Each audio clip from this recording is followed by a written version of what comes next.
pagi anak-anak, salam sehat untuk kita semua. Hari ini kita akan belajar tema 1, organ gerak hewan dan manusia. Pada tema 1 ini dibagi menjadi 3 subtema.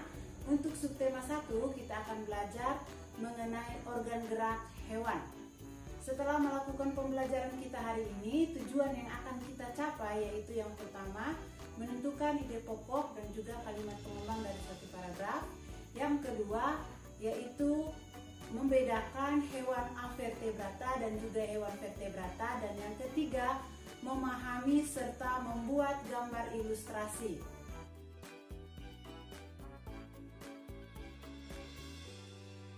Five minutes later.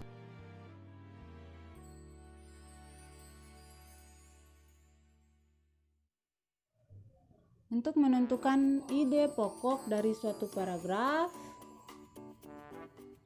Ibu punya 2 cara. Kita lihat duluan cara yang pertama. Cara yang pertama yaitu melihat ciri kalimat dari ide pokok. Ciri kalimat dari ide pokok. Kalimat ide pokok biasanya adalah kalimat yang mengandung pengertian, makna, atau arti. Kalimat yang mengandung pengertian, makna, atau arti ini biasanya ada kata adalah atau ada kata yaitu. Kemudian yang berikut, ciri kalimat ide pokok yang berikut adalah ada menuliskan tentang ciri-ciri. Kemudian yang ketiga, dia menuliskan tentang proses. Jadi itu ciri kalimat dari ide pokok. Yang terakhir, kalimat dari ide pokok biasanya kata-kata tertentu yang menjadi kata kunci dari kalimat tersebut akan selalu diulang. Ya, akan selalu ada pengulangan. Langsung saja kita lihat paragraf pertama. Kita lihat di sini langsung ditemukan kalau di sini ada kata adalah.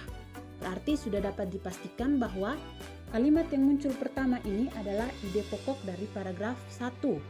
Kemudian kita lihat lagi di sini. Ada kata-kata kunci tertentu yang diulang ya. Makhluk hidup bergerak. Kemudian kalimat kedua secara umum gerak. Lagi-lagi gerak diulang.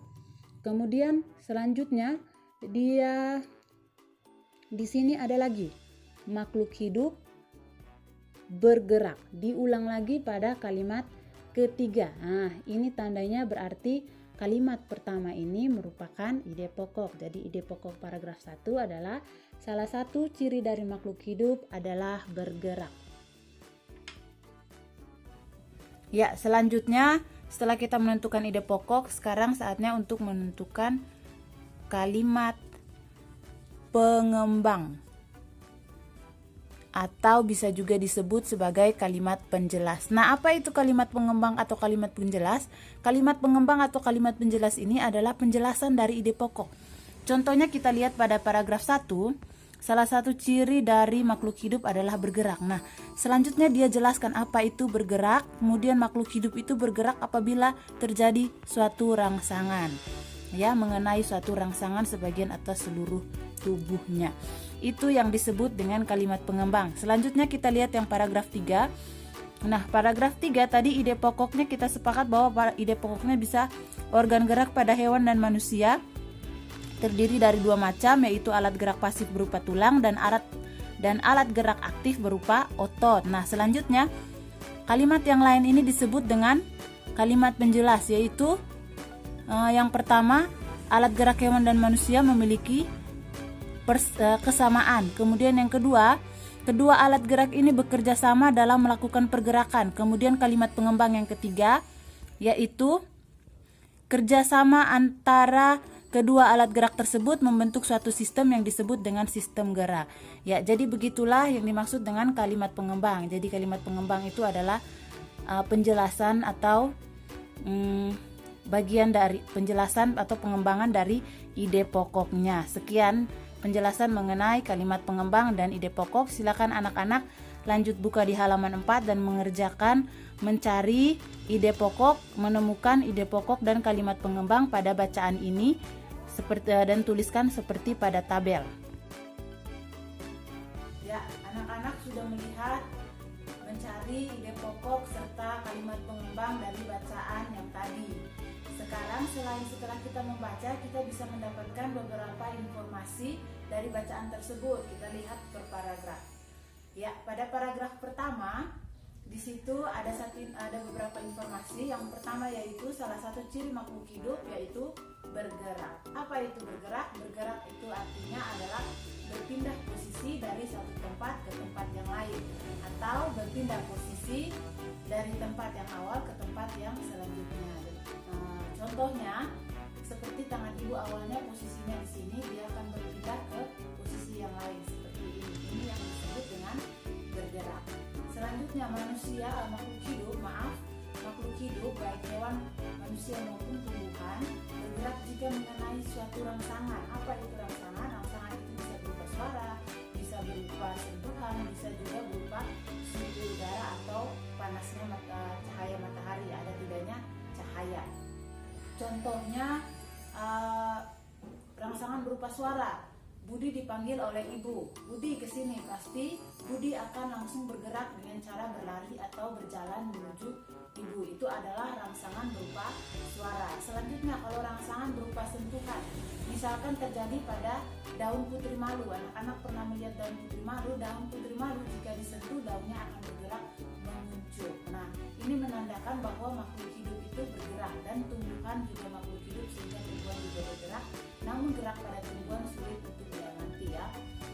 Selanjutnya kita lihat paragraf yang kedua. Ya, pada paragraf yang kedua di situ dijelaskan bagaimana fungsi manusia dan hewan bergerak menggunakan alat gerak atau organ gerak. Alat gerak dan organ gerak ini ada banyak. Mereka tersusun menjadi satu kesatuan yang disebut dengan sistem gerak. Nah, alat gerak ini berfungsi untuk melakukan berbagai kegiatan, misalkan berlari, melompat, ataupun berenang, dan lain-lain. Selanjutnya kita lihat paragraf yang ketiga. Ya, pada paragraf yang ketiga di situ disebut ada informasi yaitu manusia dan hewan bergerak menggunakan dua alat gerak. Jadi alat gerak manusia dan hewan dikelompokkan menjadi dua macam. Organ gerak pada hewan dan manusia dikelompokkan menjadi dua macam, yaitu tulang dan juga otot. Tulang ini disebut sebagai alat gerak pasif dan otot ini disebut sebagai alat gerak aktif. Coba anak-anak perhatikan gambar di samping. Ini adalah gambaran tulang dan ototnya manusia. Jadi otot itu melekat pada seluruh tulang atau seluruh rangka tubuh kita. Ya, selanjutnya mari kita lihat paragraf yang keempat. Pada paragraf yang keempat di situ dijelaskan seperti yang tadi Ibu jelaskan bahwa tulang merupakan alat gerak pasif. Artinya tulang tidak dapat bekerja sendiri tanpa adanya otot. Namun walaupun tulang merupakan alat gerak pasif, tulang memiliki peran yang sangat penting dalam organ tubuh manusia. Selain fungsinya sebagai alat gerak pasif, tulang juga berfungsi sebagai yang pertama tempat melekatnya otot, yang kedua sebagai penegak tubuh. Jadi tubuh kita bisa tegak karena adanya tulang. Yang ketiga yaitu tulang sebagai pembentuk tubuh kita. Yang keempat, tulang sebagai pembentuk sumsum tulang. Apa itu sumsum tulang? Sumsum tulang itu adanya di tulang belakang kita yang mengendalikan kerja saraf kita, kerja dari otak kita ya. Selanjutnya yang keempat yaitu tulang sebagai pelindung organ dalam. Di mana organ dalam kita? Contohnya pada tulang dada. Di sini ada tulang dada. Tulang dada ini di dalam tulang dada dia melindungi jantung, paru-paru dari kita. Kemudian di dalam yang di atas ini namanya tulang tengkorak. Tulang tengkorak ini sangat tebal. Dia berfungsi untuk melindungi otak kita. Jadi itu adalah fungsi dari tulang selain sebagai alat gerak pasif. Ibu ulang sekali lagi, fungsi dari tulang yang pertama sebagai alat gerak pasif. Selain sebagai alat gerak pasif, tulang juga berfungsi sebagai tempat melekatnya otot. Yang ketiga, tulang berfungsi sebagai penegak tubuh dan juga pembentuk tubuh. Yang keempat, tulang berfungsi sebagai tempat terbentuknya sumsum tulang, sebagai tempat terbentuknya sumsum tulang. Dan yang terakhir, tulang berfungsi untuk melindungi organ dalam. Ya, selanjutnya kita lihat paragraf yang kelima. Pada paragraf kelima, di situ menjelaskan bahwa seperti yang tadi Ibu jelaskan bahwa otot merupakan alat gerak aktif. Sebagai alat gerak aktif, otot ini melekat pada tulang kita sehingga tulang kita ini bisa bergerak secara aktif, baik berlari mau lompat terserah. Selanjutnya, selain tulang dan otot, ada satu organ lagi dalam anggota gerak kita, yaitu yang disebut dengan sendi. Sendi ini adalah sambungan antar tulang. Coba kita perhatikan misalkan jari tangan kita. Coba perhatikan jari tangan kalian masing-masing. Jari tangan kalian bisa ditekuk. Jadi jari-jari ini semuanya bisa ditekuk. Jadi ini pada setiap tekukan, pada setiap bagian yang bisa ditekuk itu ada sendi. Ada sendi. Sendi ini merupakan sambungan antar tulang. Jadi di sini ada sambungan antar tulang. Di sini juga ada sambungan antar tulang. Di pergelangan tangan kita dan pergelangan kaki kita juga ada sambungan antar tulang, yaitu sendi. Jadi bisa digerak-gerakan, bisa dipelintir-pelintir atau bisa ditekuk, diputar maupun ditekuk. Di tempat-tempat yang bisa diputar maupun ditekuk itu merupakan sendi atau sambungan antar tulang.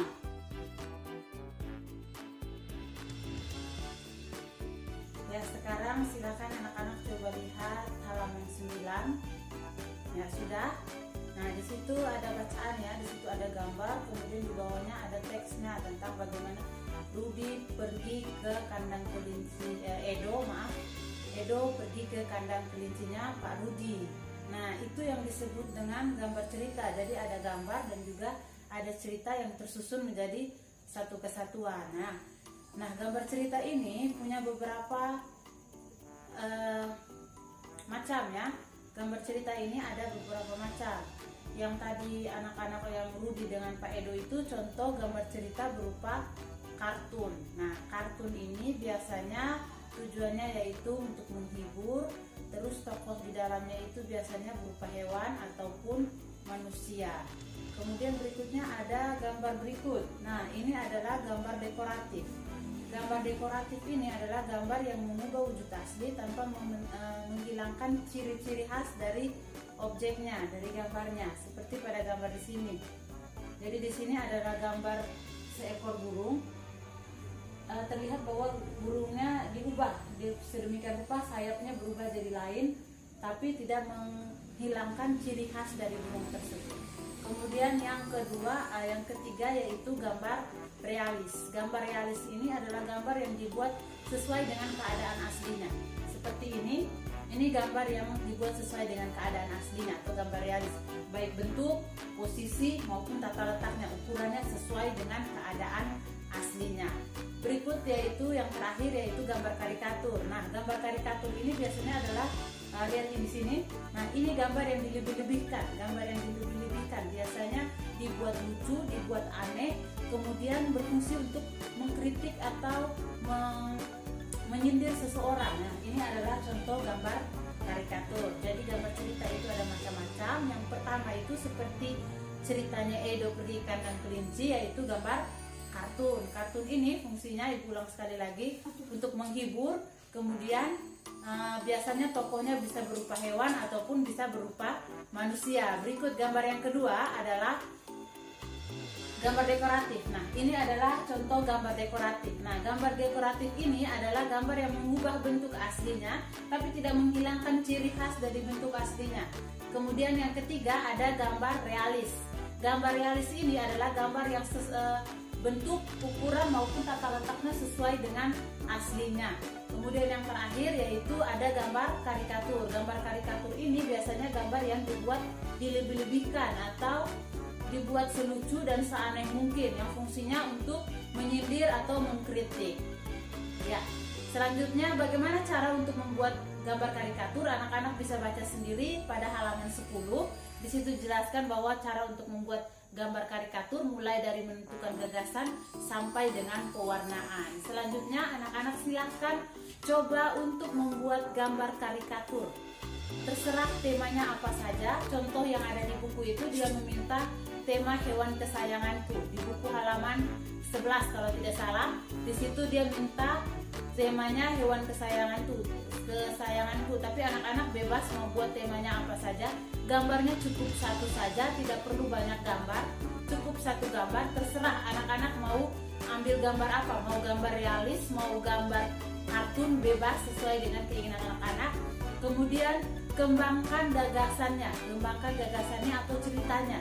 Seperti anak-anak menyusun paragraf, artinya yang pertama anak-anak harus menentukan ide pokok, membuat ide pokoknya, kemudian membuat kalimat pengembangnya. Minimal ceritanya itu satu paragraf. Satu paragraf itu harus terdiri dari 4 kalimat ya. Baik, itu tugasnya.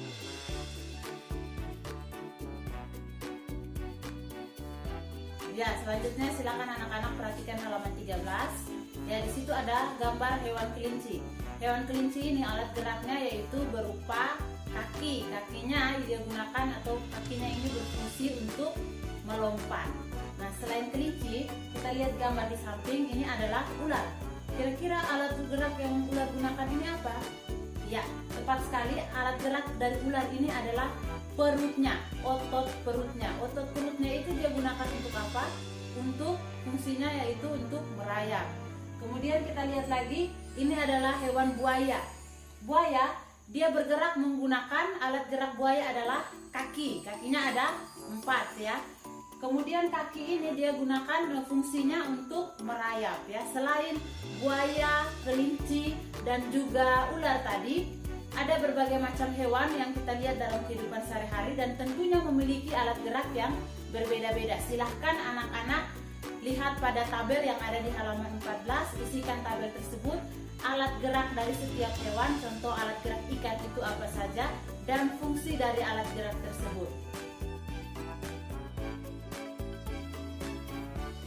Baik, langsung saja kita buka halaman 42. Anak-anak coba lihat halaman 42. Ya, di situ ada 2 gambar hewan. Yang pertama yaitu kelinci dan juga yang kedua yaitu siput. Nah, kelinci dan siput ini mewakili hewan vertebrata dan avertebrata. Apa itu hewan vertebrata? Apa itu hewan avertebrata? Jadi, berdasarkan ada tidaknya letak tulang belakang, hewan dibagi menjadi 2 kelompok, yaitu hewan vertebrata yang memiliki tulang belakang dan hewan avertebrata yang tidak memiliki tulang belakang. Jadi, hewan vertebrata tadi punya tulang belakang, avertebrata tidak punya tulang belakang. Kelinci punya tulang belakang, sedangkan siput tidak punya tulang belakang. Apa perbedaan dari hewan vertebrata dan juga hewan avertebrata? Silahkan anak-anak perhatikan video kelinci dan siput berikut.